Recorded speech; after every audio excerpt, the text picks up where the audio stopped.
મહેસાણાથી સમાચાર સામે આવ્યા છે। મહેસાણામાં શંકાસ્પદ ચાંદીપુરાના વધુ 2 કેસ નોંધાયા છે। કડીના ઇન્દ્રાળ, વિસનગરના હસનપુરામાં શંકાસ્પદ કેસ નોંધાયા। તો જિલ્લામાં કુલ 12 શંકાસ્પદ કેસ નોંધાયા છે। 12 પૈકી 5 પોઝિટિવ કેસ હોવાની વિગતો સામે આવી છે।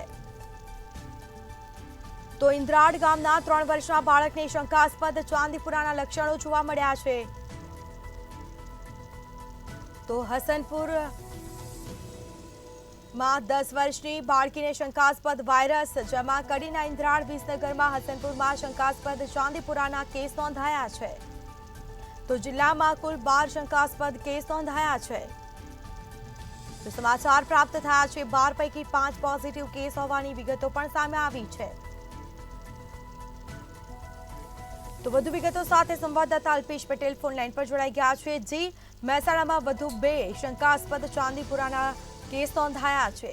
શું છે માહિતી? આરોગ્ય વિભાગ દ્વારા કયા પ્રકારની કામગીરી કરવામાં આવી? જી સ્મિતા, ચોક્કસ જણાવ્યું કડીના ઇન્દ્રાળ અને વિસનગરના હસનપુરમાં શંકાસ્પદ ચાંદીપુરાના વધુ 2 કેસ નોંધાયા છે અને જિલ્લામાં જો કુલ 12 શંકાસ્પદ કેસ નોંધાયા હતા અને 12 પૈકી હાલ 5 પોઝિટિવ કેસ હોવાની વિગત સામે આવી છે અને કડી તાલુકાના ઇન્દ્રાળ ગામના 3 વર્ષના બાળકને શંકાસ્પદ ચાંદીપુરા દેખાઈ રહ્યો છે અને વિસનગર તાલુકાના હસનપુર ગામની 10 વર્ષની બાળકીને શંકાસ્પદ ચાંદીપુરા વાયરસ હાલ આવે છે અને હાલ આરોગ્ય તંત્ર દ્વારા ગામના અંદર પરીક્ષણ કરવામાં આવી રહ્યું છે અને ગામના ચકાસીને સરખું કરાઈ રહ્યા છે। જી બિલકુલથી તમામ જાણકારી આપવા બદલ આપનો આભાર।